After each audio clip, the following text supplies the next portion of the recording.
national et au niveau gersois également, hein, puisqu'on dénombre déjà à cette date 10 personnes qui se sont tuées sur les routes du Gers, pas moins de 69 accidents et 78 blessés. Et en termes de retrait de permis, nous en sommes déjà à 508 retraits de permis.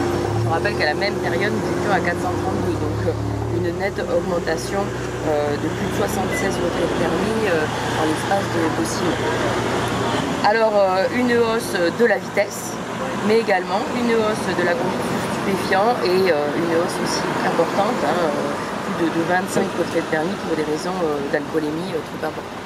Vous avez des... Un relâchement clairement, voilà, malgré toutes les campagnes, malgré toutes les actions qui sont menées tout au long de l'année.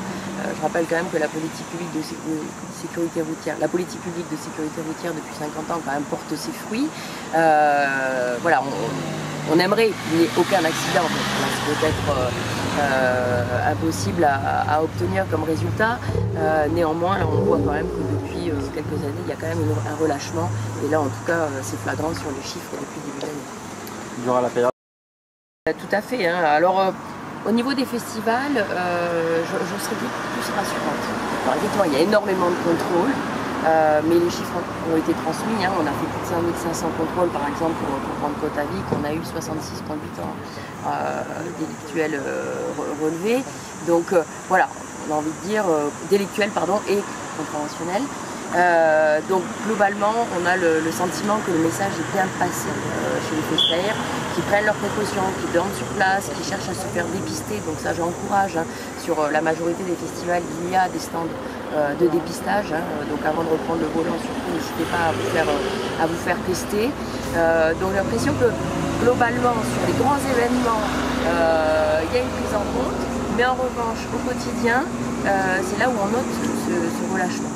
Et ces relâchements,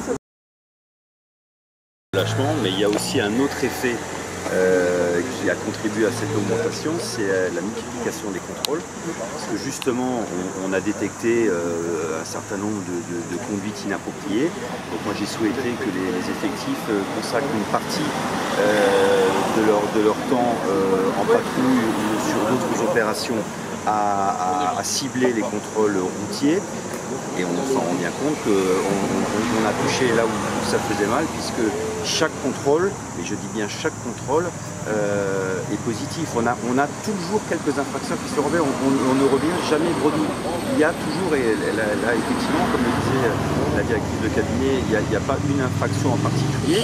Alors il y a aussi plus d'alcool, parce que du coup plus de contrôle, c'est-à-dire plus de dépistage, mais on relève toutes les infractions et il n'y a pas un seul contrôle où il n'y a pas au moins 1, 2, 3 automobilistes qui est en infraction. Oui.